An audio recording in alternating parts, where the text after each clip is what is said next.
Balaqtап ата, maha demey girdi. Dım çıkarmaya girdim.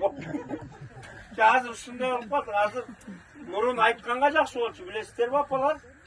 Баланча атам кемпирин ээрчитип кетип баратат деген кандай жакшы. Hazır эмне дейт? Тиги Айнура бүйөсүн ээрчитип кетип баратат. Тойго барсаң да аялың билет.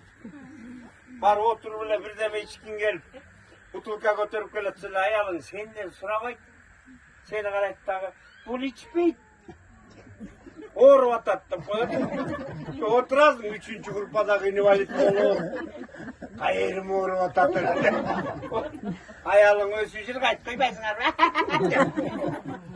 Той бүткөндөн кийин кетесиң аркасынан 3-чү группада инвалид болуп, үйдөн келип сурайсың, кайрым ооруйт деп. Десең айтып койдум. Арактан өлгөн калдың беле деп. Все. Анткени эмнеге?